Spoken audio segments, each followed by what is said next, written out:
Welcome to episode 77 of In Touch with iOS, a podcast that talks about iPhone, iPad, Apple Watch, Apple TV, and related technologies, plus tips, apps, and gear. I'm your host, Dave Ginsburg, and my co-host, as always, this week and every week is Warren Sklar. How you doing, Warren? Hey, Dave. I'm doing good. Happy Thursday. Happy Thursday. Yeah. It's 2 weeks. 2 weeks away from Christmas. Oh my God. I can't believe where this year is gone. I'm telling you. It's fast. There was one of the websites I was on had a countdown to Black Friday, and it was like 60 days of Black Friday. And I'm like, God, it's so far away. And it's like, no, it's here. It's here, man. It's here. It's here. So we've got some news of the day. We just had some breaking news that just came through not within the last couple hours as we record this. So we're going to talk about that in a minute and lots of other news. Topics this week, iOS 13.3. Wanted to talk a little bit about all not all. There's a fair amount of changes that occurred with the update that has occurred this past week. And that happened on Tuesday. And then we'll, of course, crank through some tips and all kinds of other fun stuff. We always have fun talking about iOS and everything else related to this stuff. So let's go ahead and get started. So the first story, as I said, this was breaking. It just broke about looks like about 3 hours ago. An hour ago actually. I'm looking at Pacific time. I'm in Central time. Apple will avoid iPhone tariffs, and as the U.S. and China are tentatively reaching a trade deal. So, of course, we don't get political here on this show, but I wanted to mention this because Apple was speaking in a note to investors that was shared by Bloomberg and their Wedbush securities analyst said that the new tariffs were going to probably add about approximately $150 per iPhone for the holiday season, which, that's a lot.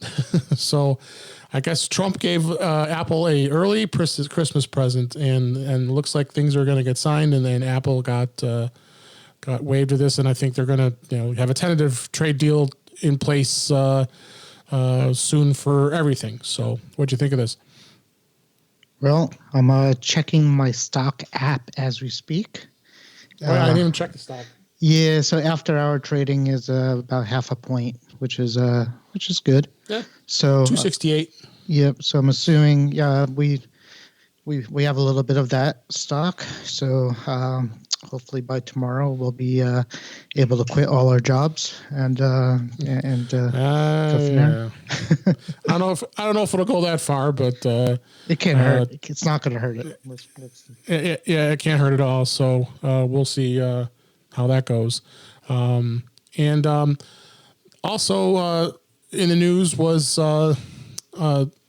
the Apple Card. Actually, did you have another story that you put on there that we wanted to talk about? I didn't. I put a story under. Actually, they're not full stories. They're just kind of amendments to current stories. So as we go through them, I'll kind of add a little bit to some of the things we're talking about already. Okay. All right, so let's go right to the Apple Card. Apple Card is offering a 6% daily cash back on any purchase until December 31st. So if anybody was thinking about getting that Mac Pro for $50,000, go run out and buy it because you're going to get a nice big chunk of change back on that. And if you even have that limit, which I would be kind of surprised unless you're was really valued to get that kind of limit, but that is kind of cool. But they did add an amendment to it because when they announced this, obviously people had already made their purchases a couple days before. This was announced on the 10th, which was 2 days ago. So if anybody, go ahead, you put that addendum in about that. Well, it's not official as far as I know, but it was your experience. This is my personal experience. So it's fine. What I did was I bought a MacBook Pro 16 on the 4th, which was about a week before the 6% deal. But they also had at that point they had the $200 gift certificate. But I did not do that because I bought it under the student discount for my child. In any case, so I put it on the card and I got my 3%. And I'm like, I'm just going to ask because technically I could return the laptop and buy it again and get to 6%. Right. So I was nice through the chat, and eventually I got through to Ashley Goldman Sachs, and within one or two sentences, they said, "No, we'll give you the other 3%. You'll see it coming up in a day." So the point is, if you bought something, I believe after the 4th, you're in some kind of window according to them. And if you bought it from Apple, they'll talk to somebody at Goldman, and they'll hook you up. Yeah. All right. Well, that's a good deal. So, and I think it covers only hardware, so it's not like software or anything like that. So you have to purchase MacBook Pros and iPhones, iPads, AirPods. I believe AirPod Pros is covered on that. So get that 6%. And then the other thing they announced this past week was new monthly installment payments that you can make on the Apple Card. This is an interest-free loan, basically, and how this works is you basically make the purchase of an iPhone on the Apple Card, and then you'll pay it over a period of 24 months, interest-free. But the caveat to that versus the Apple trade-in program is the fact that you have to pay it off in 24 months, or you could pay it ahead of time if you want to. But we have a link in the show notes here from Mac Rumors about this, and it just gives you all kinds of information relates to that installment. What do you think of this? Yeah, I knew they were going to do it, and I kept reading about it. It's a good deal if you want to, get an iPhone and pretty much get it for free. I guess not free. Yeah. You got to pay it off, but it's a good interest-free loan. So that's good. I'm wondering if they're going to get rid of the other program they have then, because they also have the trade-in program. Not the trade-in, but they were using another credit. Barclays. I have the card still. Yeah. So I wonder if they're going to phase that one out eventually because, maybe not. I guess not everybody's going to get the Apple Card, but good deal. Good deal. I might think about it for the next phone I get. Yeah, no, I'm gonna stick with the trade-in plan. I like trading in every year, so we'll just see how that goes. And then other stories that caught my eye: Apple Watch is so huge that it clips and peaked the iPod. This was in Apple Insider. With the AirPods Pro have been evaporating into the holiday shopping season because it's been cranking out the wearables through this year, and it's just pretty incredible. And it's just incredible. And seeing this says analysts had helped them include that the Apple Watch overtook the historic peak iPod, which occurred in the fourth quarter of 2007. $4 billion for Apple Watch. And of course, they don't give us straight revenues of what they sell as far as the watches go, but this is pretty incredible. I mean, it's just exciting for me, where you and I both being Apple enthusiasts, and to see this kind of a thing be happening is just awesome. Yeah, and I heard a couple of people talking about this too, but you and I could, certainly know that when the Apple Watch first came out, the first maybe 2 or 3 years, it was hard to find somebody with an Apple Watch on. It was, not really in the wild. And, when you saw somebody with an Apple Watch, it's a conversation starter. Right. You would talk to them about it because, not a lot of people had it. Now it's almost hard not to find somebody with the watch on, especially like if you go into, we travel, we go into cities a lot, in the vacation on a cruise, things like that. You just, right. They're just everywhere. So, they made the pricing competitive, at least with the Series 3 nowadays, where you could get it for like the $199 on Black Friday. Right. And there's another news story today or yesterday. There was one about a guy who was on a boat where he fell in the water somewhere, and he said, "Hey, yes, lady, I need help." And it called the police, and people see that on NBC Nightly News, and they're like, "Hey, for $200, or even more if I want a nicer one, why wouldn't I do this?" So it's there. I mean, it proved itself to be something that the masses want. That's a great thing. Absolutely, absolutely. Looks like I had another article in here, but I think it's the same article, but it's on 9 to 5 Mac. I think it's just relating to the AirPods, and it just, I guess we could just talk about the AirPods briefly. I did a presentation on the AirPods in my Apple user group on Tuesday, and just going through it and just realizing how phenomenal they are. I'm wearing them as I talk to you, and I think they're just absolutely amazing.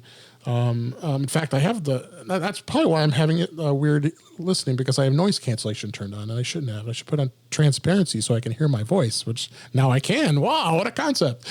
Because I had noise cancellation on it. But in this instance, I really wouldn't want that on, because I want to be able to hear myself as well as my surroundings.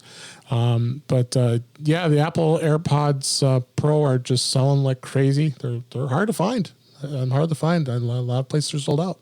Yeah, my a little elf told me there might be a pair of iPod or AirPod Pros underneath the tree for me. That's awesome. So I'm excited for that.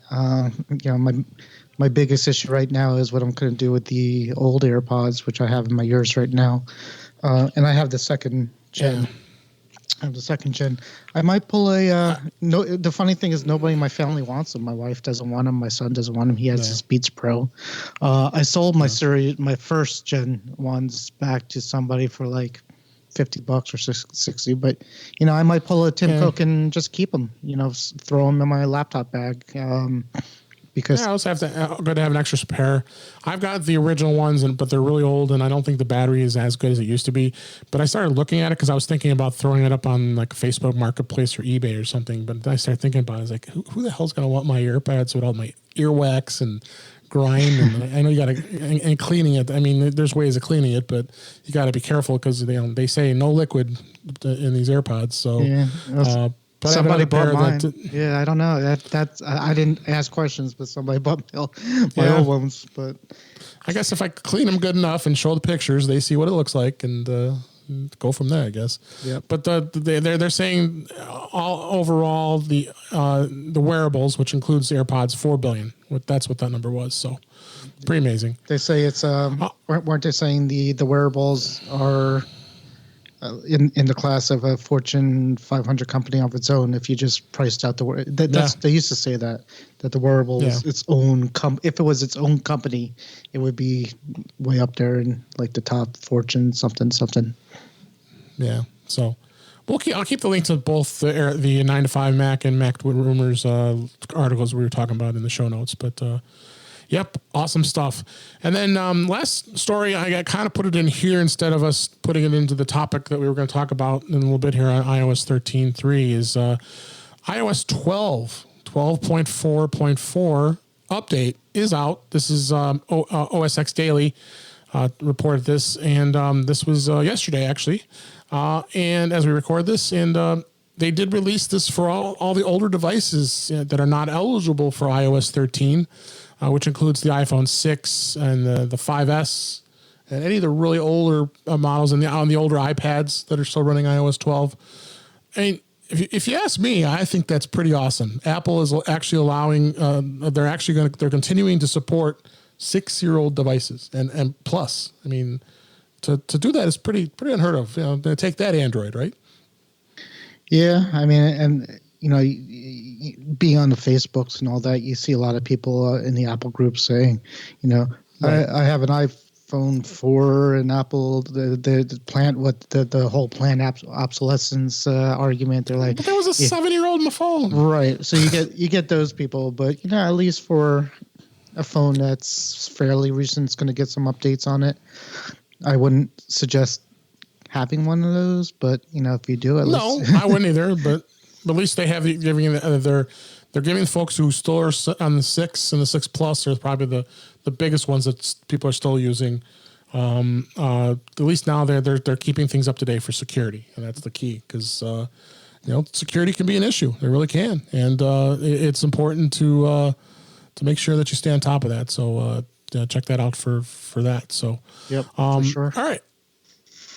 Anything else on that topic before we move on? Just that if anybody was interested, I think Best Buy has a 5S no contract thing for it was like $80 if anybody's looking for one. So 5S. pretty much. I think I saw they were selling in 10S for $649, no contract, and you buy it outright. So yeah, it's not bad. It's not $80, but I mean, if you're looking for it's not $80, something for a kid, or even once in a while, your phone's in a shop and you want something in a drawer to pull out if you need a phone. But again, I wouldn't recommend anything like that to anybody unless you want to gouge your eyes out with slowness. But hey, it's your phone. Yeah, this is true. So let's kick over and talk about iOS and iPadOS 13.3. Most of this focus in this topic is going to be on iPhone, but iPad has similar type of things and relates to it when it comes to the bugs. It was released on Tuesday, and how ironic! I was doing my class on Tuesday, and it came out in the afternoon. And I got to talk about it fresh that night, and then of course fumbled a little bit because it was still too new for me to be on top of what there was going to be talking about. But I will talk about it on Saturday during our other meeting. So, there was a lot of critical updates, bugs, fixes in that, and we'll of course link to the show notes as far as how to what is in that updated list. Along with, we'll talk about some of the other updates that occurred. First off is Apple did fix a critical bug in iOS 13.3 that allowed anyone to temporarily overwhelm and freeze an iPhone using AirDrop. This was crazy. I guess maybe you can explain a little better what happened with that. Maybe not. I kind of saw what you saw. It was, and I don't know if anybody actually successfully did it, but researchers found a way where they could complete it. Like, even if you had, I think you had to allow AirDrop from anyone still, and as long as you did that, then people could pretty much. They call the story I heard it was make it freeze. It was a denial of service. They were calling it a DOS attack, or pretty much because it pretty much clogged your phone up with the network and froze it up. So I threw a link in the show notes. It's through iDrop News that should help us along with this. Basically what it was dubbed as kind of like a DOS or a denial of service attack for lack of a better term. Luckily it only happens with AirDrop, and most people are smart enough not to have their AirDrop set to everybody. Because not me. But you should. I think I just turned it on. I want to go back and turn it off because only time I want it on is when I actually want to get something shared with me, and really you should have that turned off. Only. I'm on contacts only, which is fine. Contacts only, okay. Yeah, it's fine. That works too. Although I'd be, if you're bored and walk around in the city and just want to see what's going on, just turn it on to everybody and see what happens. Oh yeah, people are saying, "Oh, look at this phone!" Boop, boop, boop. Let's send you that. So that's really what that bug was. But you know what? That is a vulnerability. It really is, and you should be aware of it. That it should not be doing that. So that was one of the bugs, and that was fixed. And the other thing was Memoji stickers. You like Memoji stickers in text? I thought they're in the way whenever I would be texting. I've never done that. I think I played with a Memoji. I created my Memoji when iOS 13 first came out, and that was about it. Okay, so in this go around, because you could put these stickers in text messages if you so choose. But this now with 13.3, Apple did add an option to be able to turn that off if you don't want it. And the way to do that is you go into General, and then you go into Settings, and then Emoji is listed all the way at the bottom of that screen, and then you just tap the button to turn off Memoji stickers. And once you do that, it will no longer show up in your emojis and just have the regular emojis. Other thing they added, and I'm not a big user of this, but I think that for those who are parents who have kids, using screen time to restrict a lot of the screen time that's out there. They added a new feature in screen time which was called communication limits. And you put an article in the show notes because they just added this today, actually, about there's a bug that the kids can get around it. What a surprise! The kids have figured out how to get around something that the parents don't want. So go ahead and tell people about that one. So the bug. So basically, in screen time, you could set communication limits, which basically will allow you to restrict who they call or text or FaceTime based on the settings, and you could restrict it by contacts and unknown people.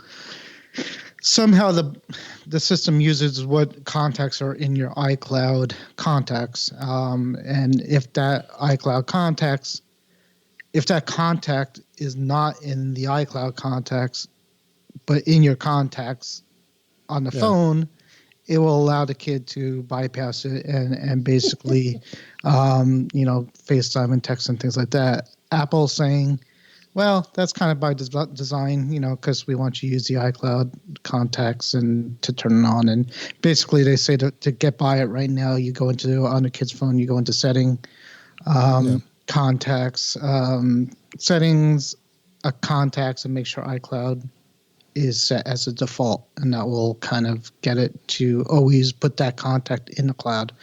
But they're gonna fix it. I don't think this was the first time it's happened. I think there was another way that the kids got around it the last time of a different restriction, but whatever. It comes with the phone, and at least it's trying.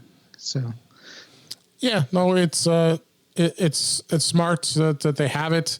But let's see where this fix comes. What, are we going to come up with 13.3.1 now? I mean, that's what the article said. Yeah, most likely it will be in 13.3.1, which I'm sure. See it, yeah. I'm going to talk about that in a minute. I think people are going to be amused to see my grid that I put together in a minute about iOS. It just blows my mind this version going around here. So, a couple other things that they add is updates.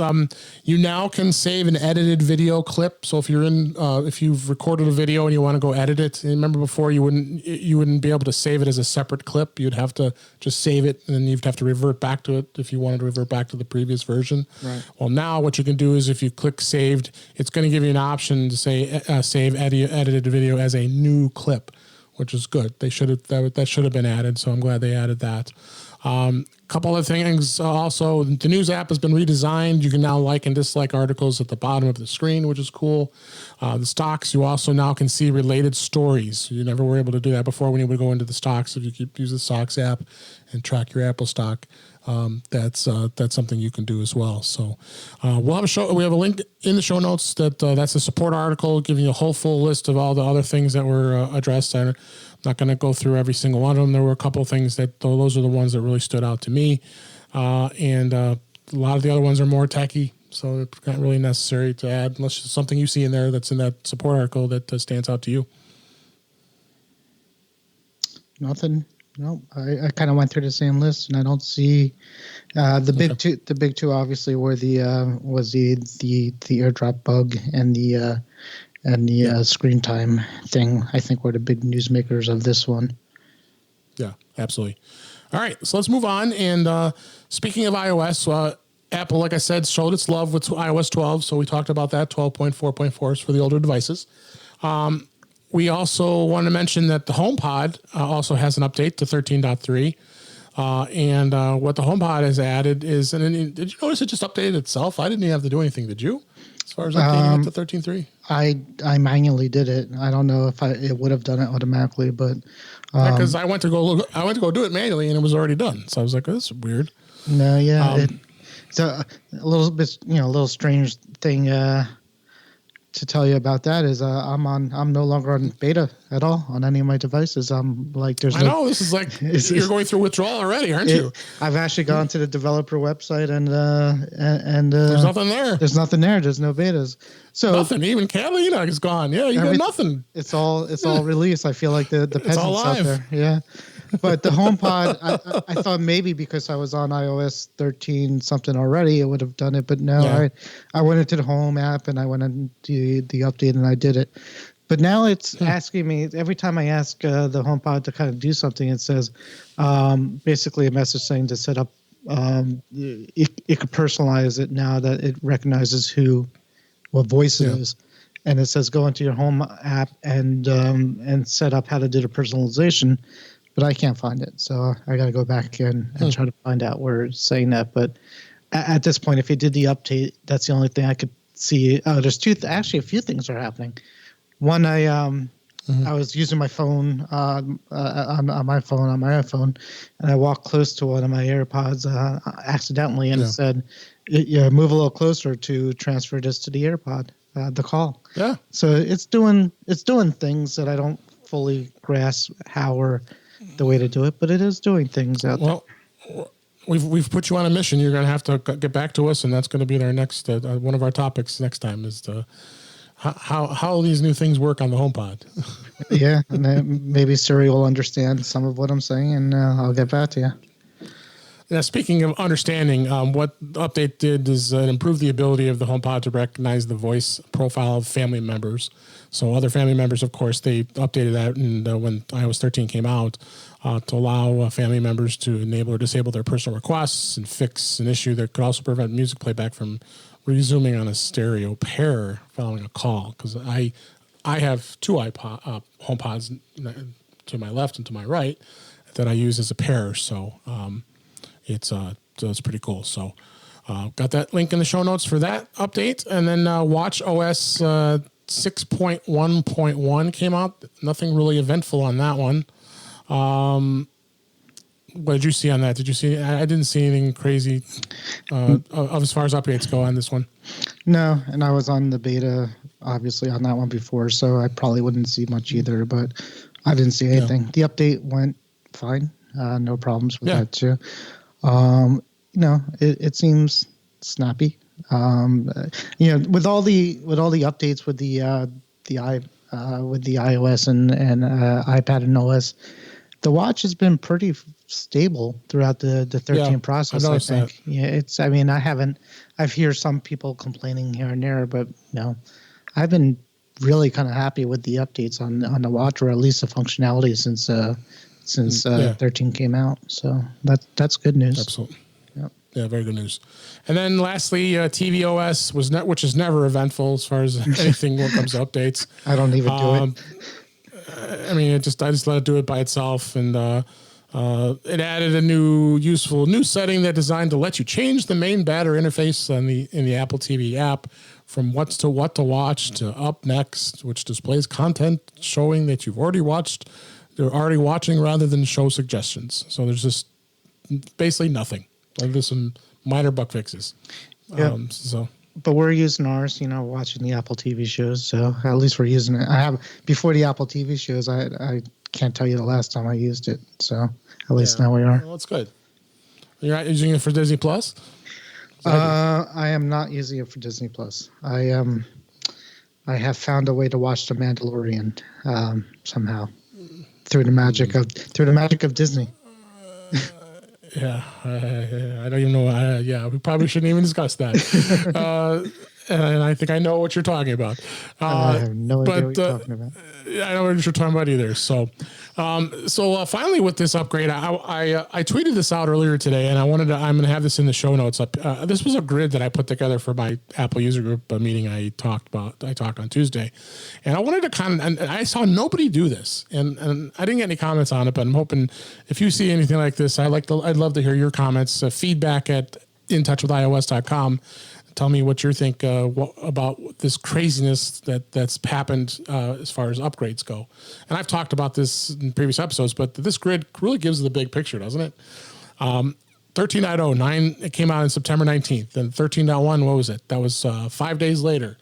And then you had 13.11, which was 3 days later. Or was that 2 days? 3 days.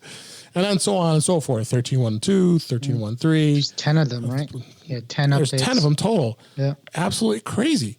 Absolutely crazy. And we've talked about this. It's like the kind of thing where where I used to get on my family and friends about updating their devices. When a new update came out, I gave up about a month ago. I'm like, you guys are on your own. You'll figure it out.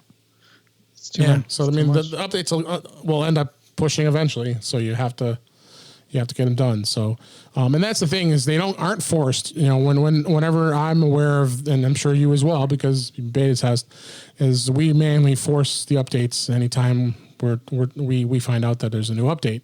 But most of us that are listening out there probably just let it do it on its own, and it'll eventually push to your it'll eventually push to your phone, your device, and then you'll be able to install it at that point. So, check that out. It's an interesting little grid I put together, and I know you have involvement with Jamf. Are you managing your families or any of your personal devices with Jamf at this point? No, I do have a Jamf Now account that I've played with. I don't know if you have, but I played with it and then I gave up. But yeah, it's too complicated for home use, honestly. Yeah, I think it's good for Jamf Now is a good small business application, and then of course there's Jamf Pro, which I support for business. If anybody's not familiar with Jamf is, it's Jamf, JAMF.com. I think I have talked about this on the show many times. In fact, I did episodes live from the JNUC conference, not this year, last year. So, and those tools are pretty more like an enterprise level type of tool to manage your devices. You're better off just sticking with what Apple provides, honestly. I figured. I did try the free. They gave you a free account, and I'm like, well, maybe I could push out updates to my family and not have to worry about some of things. And I tried it. It was just, it was too much to deal with.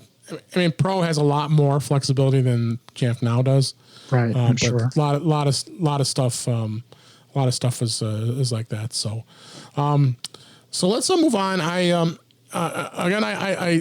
fresh off of doing my session on Tuesday with the group, we had somebody ask about being able to monitor audio levels using your iPhone. Because the first thing that came up when we talked about it was the fact that, of course, you have the noise app on your watch, right? Yep. Well, I didn't even realize this until this was brought to my attention to one of our members, and it's monitoring audio levels on your iPhone, and you can use this in the Health app.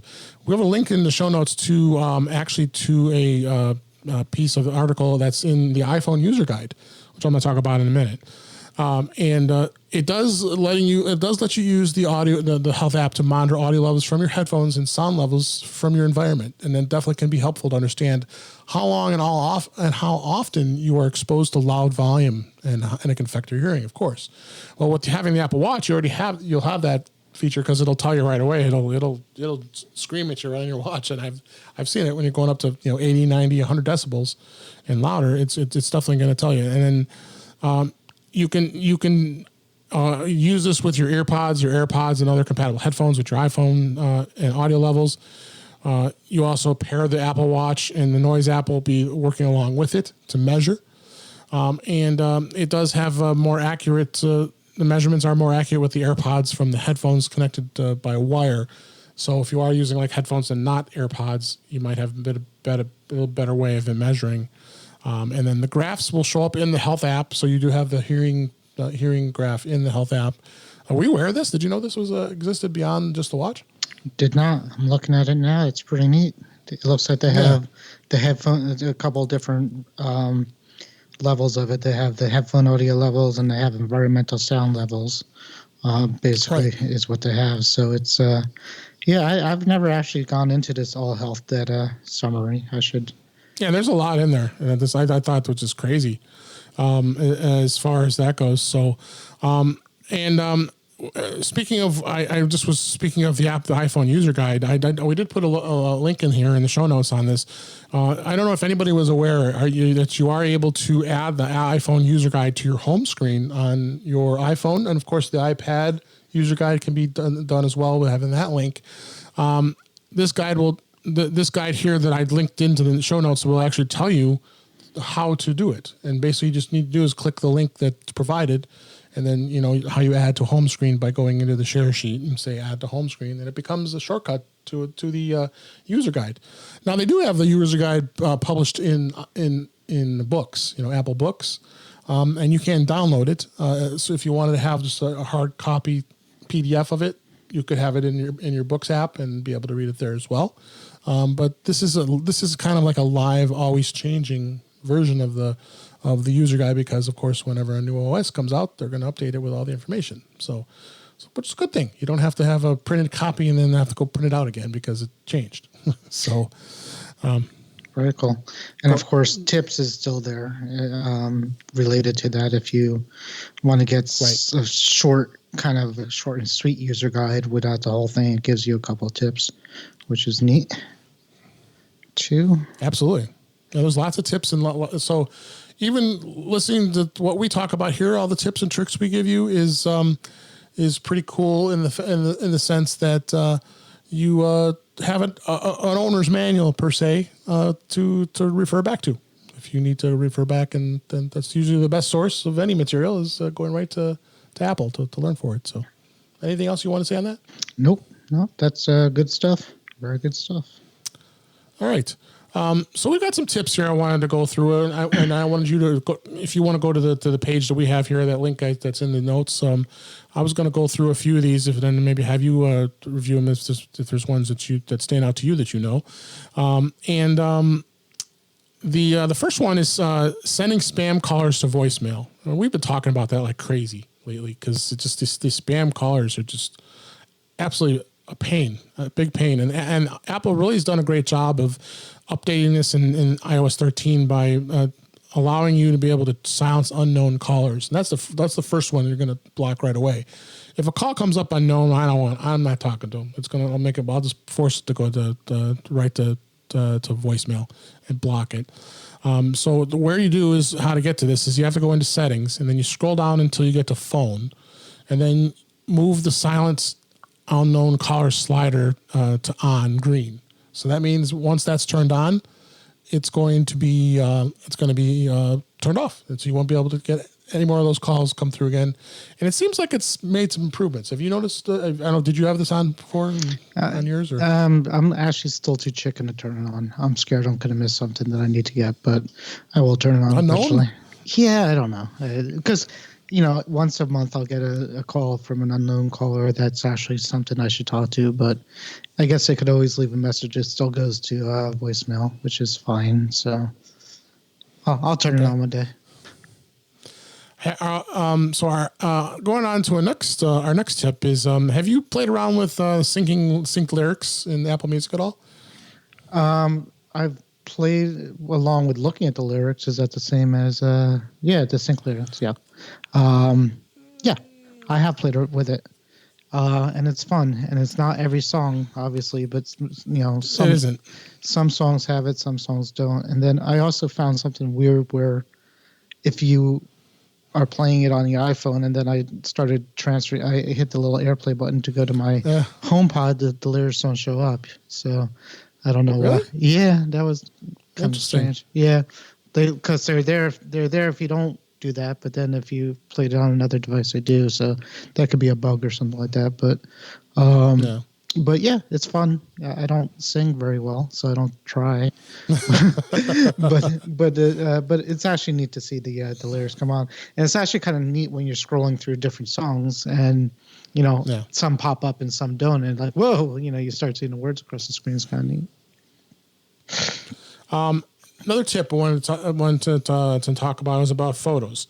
I don't know about you. Do you like? I mean, you're pretty public. You like leaving your location and anything if you share of a photo with anybody, right? This is sharing location data when you share photos. You're okay with doing that? Yeah, I haven't turned it off, so I'm assuming it's on. So, but it is great, but sometimes it often contains some data embedded in the location where you took the photo, and you may not want to share that out, especially maybe social media if you're sharing a photo or any other place that you don't want it to be public. So the way to turn that off before you share the photo, because you're gonna pick a photo, you share it to whatever type of source you're going to send it to. You open the Photos app, and then you find the photo you want to share, and then you tap the photo. And then you tap the sharing icon. It's at the bottom left under that photo there, and then tap options at the top of the share sheet. Now on the share sheet there, you're going to move the location slider to off, which will be white, and that means it's going to turn off the location when it's sent. So when the file is sent to that person, it will have none of the metadata will send with it. So which is actually kind of nice because sometimes you don't want to send that stuff, right? Absolutely. I never go anywhere I'm not supposed to go, though, so it doesn't matter to me. Yeah, that's right. The other one I wanted to talk about is deleting apps from the app screen update. I'm sure you've done that many times. Yep. So, what are you doing from the app screen? Basically, the home screen, right? Yeah, deleting the apps from the app up. Oh, I'm sorry, deleting apps from the app update screen. The app update. When you're in app updates, instead of, because if you remember before in in iOS 12 and older versions, you had to go into, when you went into the apps update, you had to, darn it, I don't want this app anymore, but I have to download it unless I go back and then go find it and then delete it. Well, now just swipe. You swipe. So if you, when you open up the App Store, you you tap the photo or icon on the top right corner of that particular app that's about to be updated, and then in the available updates list, you'll find an app that you want to delete. You swipe it, and to the right, to swipe right to the left across the app to reveal the delete button. You tap delete, and the pop-up window will tap delete, and then it'll remove the app. So then that means it's going to let you do it right from the App Store updates screen instead, saving you a step, right? Yep. Very cool. Very cool. 3 fingers taps does a lot. 2 things. You've done that, right? I have. All right. Tell everybody how you do that. Maybe not intentionally, but yes. So basically, if you're doing if you're doing a text input, if you do these finger things, if you tap once, you could bring up the copy and paste option, and if you tap twice, you could undo your typing. Is that what it says there? Mm-hmm. And then so those are the shortcuts. You could, and then you could undo by shaking your phone. That's always been there. So basically, it lets you pretty much copy and paste without long pressing, I guess, is what it's doing. It used to be the long press is what you had to do to do the copy and paste, but now you can actually do a couple of tappings. Yes, the 3-finger tap. The 3 fingers. So I think I said 2-finger. I meant 3-finger. So tapping that screen with 3 fingers. Okay. So with 3 fingers, while you're editing text, if you just tap it once, you got your copy and paste menu coming up. And then if you use the 3 fingers, it's complicated. If you do 3 fingers, probably not once you start doing it, but 3 fingers, you tap twice, you can undo. Is basically what it's doing there. I've probably done that a few times, but the other, the long press does still work. I've done that too. Even though it's not force touch or whatever it's called, it still works on the on the phones if you want to still do the long touch. And then, yes. Another tip is a new way to move the cursor. On some earlier versions of iOS, tapping and holding on the keyboard turned it into a laptop-style trackpad, right? Which I didn't particularly care for. Did you? In pinches, it worked pretty well, but yeah, it's not the best. And that would let you move the text insertion cursor on screen. Right. Well, that now goes a step further in iOS 13 because then you forget having to use the keyboard. You just simply tap, hold, drag somewhere in a text editing area of an app. In this case, the Notes app is one that's you probably do that a lot. It may be in Microsoft Word or any other type of editing type situation. And so basically you tap, hold, and drag anywhere in the text editing area of the app, and then you move the cursor. Try it in apps like Notes and other text editors because, like I said, it'd be a much easier way to navigate through your documents. So I'm assuming you've used that before. I'm sure I have. I'm just looking again, but yeah, I'm sure I've done it here and there. I mean, the old ways still do work, which is holding on the space bar too. So I'm not sure if I've done it the same way, but neat stuff, good stuff.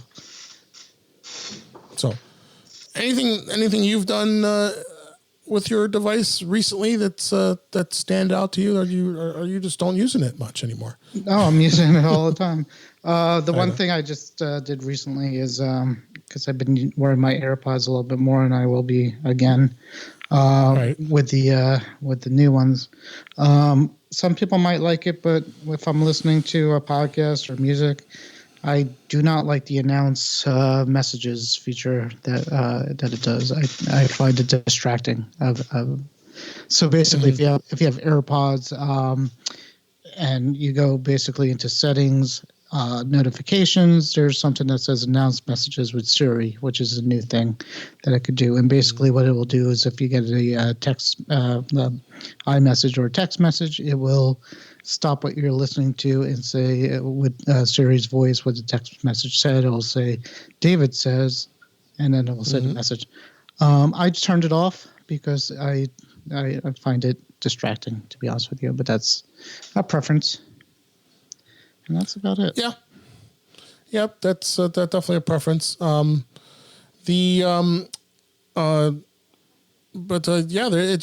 just all kinds of things that we could just keep going on with these tips, but I thought we'd give you a few juicy ones that stand out to us. I don't want to put you on the spot, but has there been any apps that have come across your desk as of late? I know we didn't have any listed here for you, but are you just not doing any new apps lately?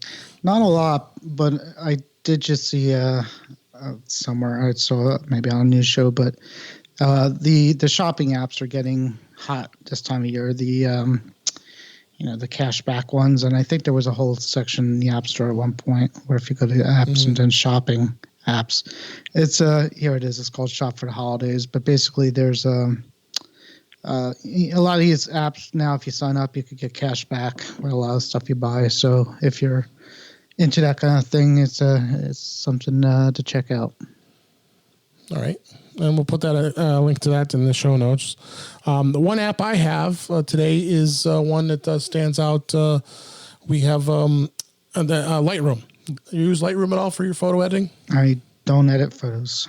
You don't edit photos? Not well. Yeah. Well, the good thing is there is a built-in the photo editor that's built into the Photos app is great. But for those of you who use Lightroom, this is Lightroom 5.1. This is for iPad and for iPhone. One of the big things they added in Lightroom 5.1 is the direct access to the SD card importing. They didn't have that before. You had to actually import it into the Files app on iPhone or iPad, and it gave you a little more steps involved getting your photos into Lightroom. If anybody doesn't know what Lightroom is a tool that allows you to do photo editing and organizing your photos through the Adobe ecosystem. And it scans across not only your iOS device, it also scans on your Mac as well. And also what they did add some new export options. I'm actually going to provide not necessarily a link to the actual app, but I'm going to go a step further and provide a link in the show notes from Mac Stories, our friends over on MacStories.net, and that will have some details as far as that goes, and where we're going here with Lightroom. So, okay. We went through the show faster than I thought we would. What do we got? About an hour? Yeah, it's pretty good. I mean, we're about 10 minutes short here. But did you have anything else you wanted to bring up as far as what you've been experiencing with their iPhone or iPad lately? No, just with the latest updates, things have been fine, which is a good thing. So, people ask all the time, should I update or should I do the update or should I do the, yeah, do them. I mean, it had, per your chart, it had a rough couple months, but I think it's fairly good at this point. I have if somebody asked me now if they should update their iOS devices out to 13, I would have no problem saying yes. So, yeah, it took a little bit of time, but go for it. Yeah, it's definitely there's definitely always going to be something. I was just going to check see if anybody in Mac to the Futures board was asking any questions. Maybe we can tap upon that a little bit. I know someone asked about the iPhone 11 Pro and the 11 is the same size. No. Yeah, no. Somebody asked that, and then some people are having. Somebody posted about this. Did you see the article about the retro iPad? app for the for iPhone. It's basically, it makes it look like the old iPod. I see this. I tried it and it was terrible. I got rid of it. So It looks terrible. Just look at the picture. yeah, Is this this is an actual app? it's an app and it's making the news now because it's kind of retro and it kind of looks like the old iPod, and it's not. So yeah, so don't do that one. I'm surprised that Apple even allows that in the App Store. Yeah. Again, it's not. If you want to install it and look at it for a minute and get rid of it, you could do that. We're not going to talk about the Mac Pro because we don't do that, but it's obviously everywhere. It's a beast. It's a beast. Yeah, it's yeah. I think the latest is people are going to start getting it Monday, is what I saw. They're going to start getting their deliveries next week. So I'm sure we'll see some articles about that and how well that is. But yeah, otherwise it's been actually with the updates and everything working. It's nice and quiet. We like that. So yep. All right. Well, we can wrap things up here a little early. Let's go ahead and make sure to tell everybody how they can get a hold of you, as well as tell them about the Mac to the Future page. And I think if I looked recently, we're all getting close to 3,100 members here, just to this point here. Yeah, 3,075. Yeah, I mean, once in a while we just get kind of a slew of people who got recommended from somebody else somewhere else, and again, we don't get rid of a lot of people unless they're bots or trolls, and otherwise, exactly, it's a good one. So it's called Mac to the Future. The link's in the show. It's basically a Facebook group that we talked about Apple things and tech in general. Okay. Once you're in there, you'll find some subgroups that some of us do, and there are a couple that are device specific if you want to go granular. But yeah, you can do that. And I'm on at W Sklar for Twitter and probably everything else. Until I change that. So that's how you get a hold of me. Oh, it's easy to remember. It's easy to remember. So yep. All right. Let's go ahead and wrap things up here. That is a wrap for this week. Please send in your comments, questions, and suggestions to our email address, feedback@intouchwithios.com. You can follow us on Twitter @intouchwithios. You can also subscribe in our favorite podcatcher, including Apple Podcasts, Google Podcasts, Stitcher Radio, Spotify, TuneIn Radio, and even iHeartRadio. Or even better yet, go to our website, intouchwithios.com, where all the links to all the ways to listen to us are there. I am Dave Ginsburg, and you can find me on Twitter @DaveG65. Again, Warren, thanks for being here as always. And I'm happy to be here, and I look forward to the next time. Yes, and then next week we have a special programming note. We are going to have I'm going to have an interview with Frederick Van Johnson from the This Week in Photo. I couldn't think of his website. thisweekinphoto.com's website. That's thisweekinphoto.com, and we're going to talk about iPhone photography, especially with the iPhone 11 and 11 Pros that are just amazing with photography. So hopefully you'll stay tuned for that for the next episode. And with that, thanks for listening, and we'll talk to you again soon. See ya.